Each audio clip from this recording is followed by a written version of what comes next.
ألف لام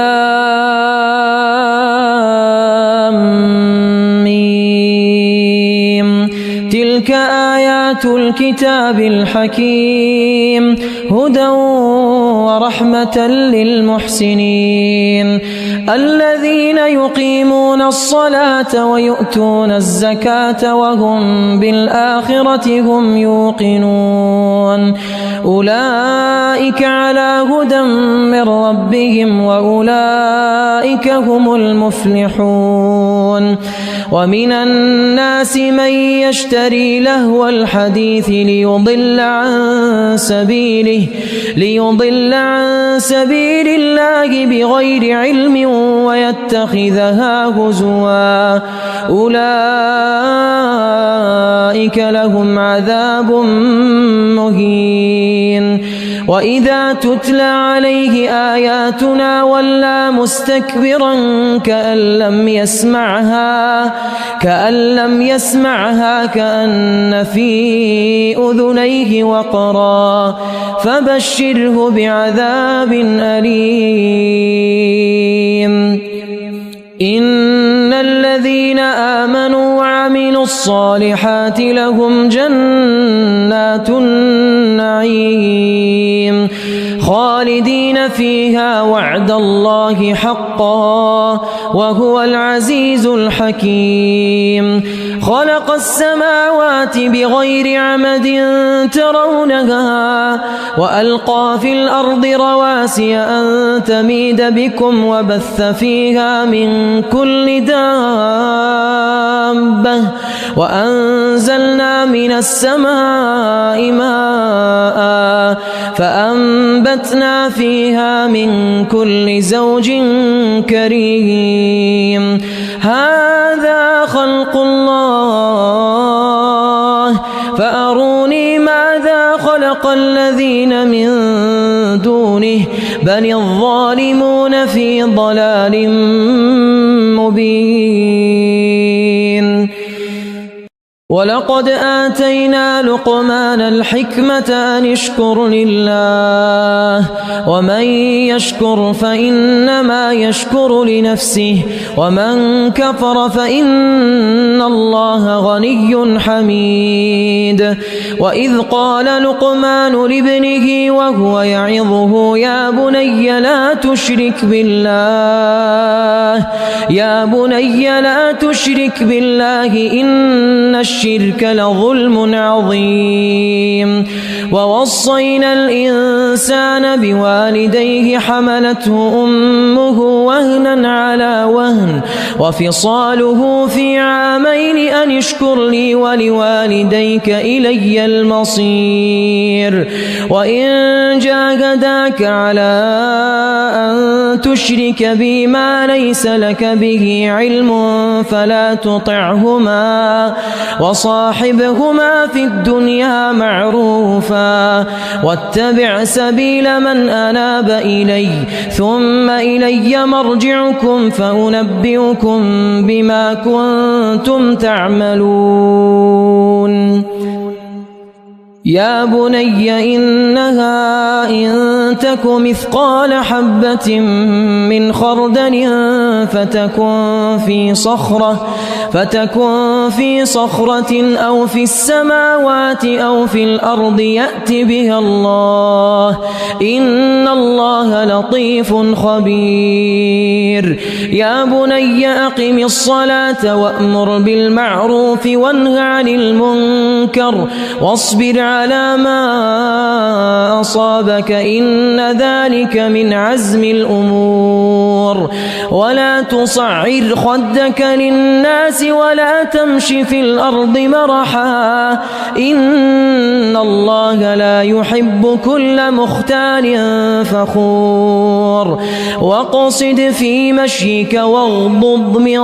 صوتك إن أنكر الأصوات لصوت الحمير. ألم تروا أن الله سخر لكم ما في السماوات وما في الأرض وأسبغ عليكم نعمه ظاهرة وباطنة ومن الناس من يجادل في الله بغير علم ولا هدى ولا كتاب منير وإذا قيل لهم اتبعوا ما أنزل الله قالوا بل نتبع ما وجدنا عليه آباءنا أولو كان الشيطان يدعوهم إلى عذاب السعير ومن يسلم وجهه إلى الله وهو محسن فقد استمسك بالعروة الوثقى وإلى الله عاقبة الأمور ومن كفر فلا يحزنك كفره إلينا مرجعهم فننبئهم بما عملوا إن الله عليم بذات الصدور نمتعهم قليلا ثم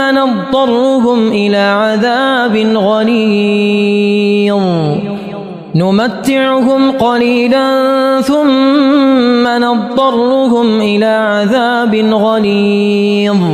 ولئن سألتهم من خلق السماوات والأرض ليقولن الله قل الحمد لله بل أكثرهم لا يعلمون لله ما في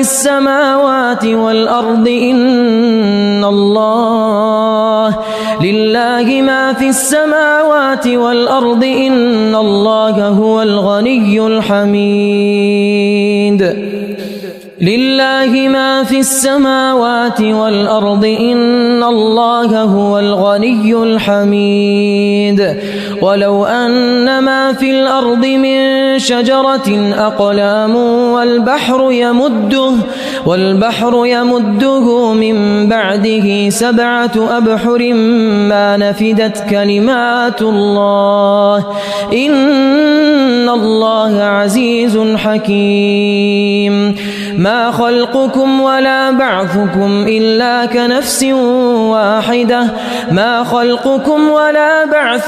إلا كنفس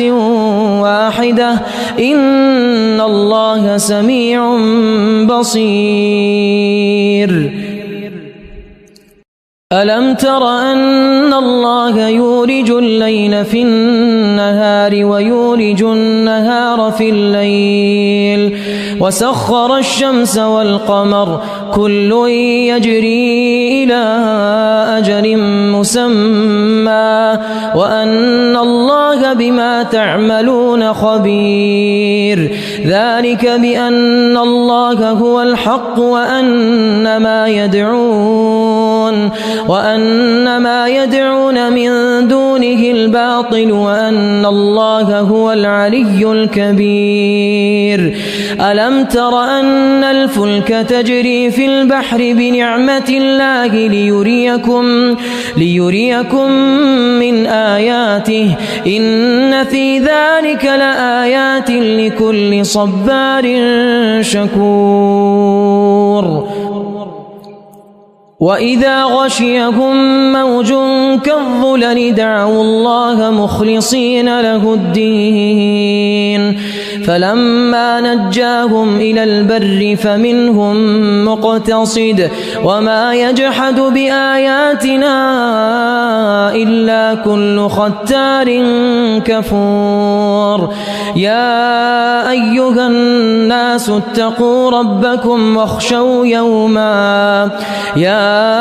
أيها الناس اتقوا ربكم واخشوا يوما لا يجزي والد عن ولده ولا مولود هو جاز عن والده شيئا إن وعد الله حق فلا تغرنكم الحياة الدنيا ولا يغرنكم بالله الغرور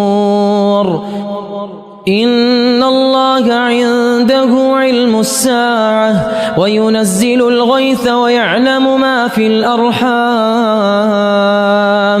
وما تدري نفس